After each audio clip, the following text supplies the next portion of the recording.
Hagerty Classic Car TV. Hello and welcome to this week's episode of Hagerty Classic Car TV. This week we're going to bring you some more sights and sounds from Monterey, this time the Concours de Lemons. And this week's ride-along is in a Buick, but it's definitely not the Buick you just pictured in your mind when I said Buick. Let's check the news. It's time for news. 2014 marks a big milestone for Mustang, its 50th anniversary and 6th major redesign.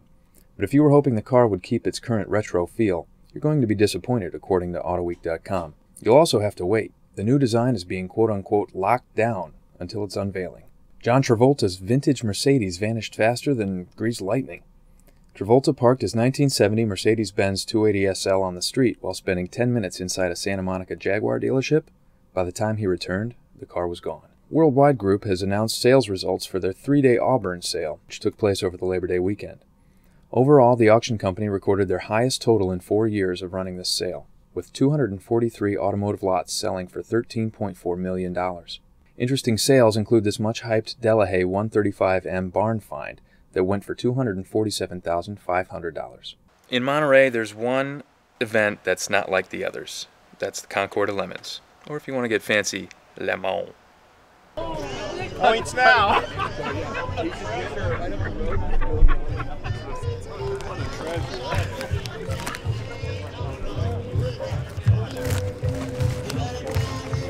Oh, yeah. Oh, that's it. That's it. This is Wayne Carini of Chasing Classic Cars, and welcome to the 2011 Concours de Lemons.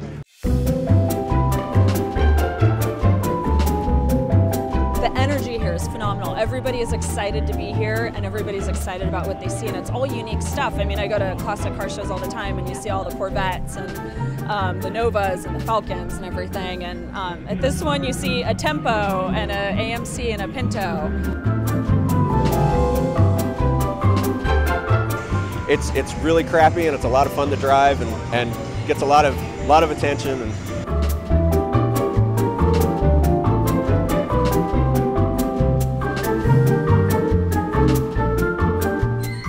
Sherman. He's my 1975 AMC Gremlin, apple green. And this is my first car, actually. I paid $300 for him, and I was 16 and sober.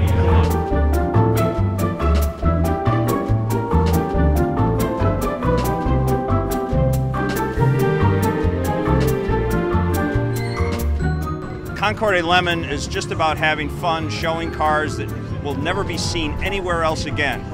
And only at this event does this happen. So it's the best event, I think, I gotta really think about that, on the Monterey Peninsula this weekend. This week's ride-along is in one of the most kick-ass Buicks ever made. Check it out.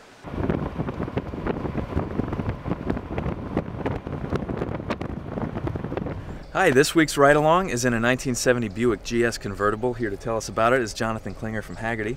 Well, this is not your average grandpa's Buick. I mean, actually, for 1970, this is probably the peak of muscle car development for most of General Motors cars. And if the 455 big block engine wasn't enough, this one has the Stage 1 package, which means a hotter cam, bigger jets in the carburetor, and I think it produces about 360 horsepower, which is what it was rated at the time. Some people would argue they actually underrated it, that it produces more. But even more importantly, it has a stump-pulling 510 foot-pounds of torque, which was the highest torque-producing engine other than the Cadillac V8s of its time. This thing sounds like a beast. What does it feel like when you're driving? What you hear is what you feel when you're driving this. I mean, if you floor it, it's gonna squeal the tires and just absolutely take off. And if you're going 30 miles an hour and you step on it and it kicks down, it's gonna squeal the tires again and just go. I mean, this is a car that puts a smile on your face for just about anybody driving it. Yeah, even as an automatic, you're squealing tires. Absolutely, yep. Automatic transmission, so even you can drive it. Yeah, this is not what I think of when I think of Buick. How did Buick get into the muscle car mix? Well, you have to picture, you know, you remember back in 1970 when the muscle cars were yeah, hot? I was -4.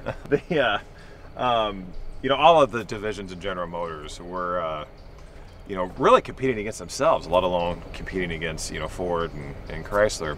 Really, who could come out with the hottest car? You know, because back in this time, it wasn't complete platform sharing like we're used to today. You know, the Buick had its own engine, the Oldsmobile had its own engine, Pontiac certainly had its own engine, and it was just who could produce the most power.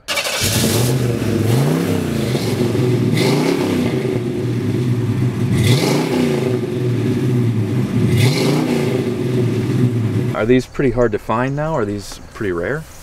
A Buick GS isn't really all that rare, but this combination being the GS Stage 1 convertible with factory air conditioning and the options that it has, it is a pretty rare example. Actually, I ran the numbers, and from what I found, there was less than 300 of this configuration made. Yeah, I feel like I've tamed a wild animal. Which I guess makes us Siegfried and Roy, but I'm ready for Vegas. So that's it for this week's episode of Hagerty Classic Car TV. Remember, sign up for the alerts. We'll let you know every time there's a new episode. Hagerty.com/ClassicCarTV. Just go there, click on the words that say sign up for the alert, and fill in your info. See you next week.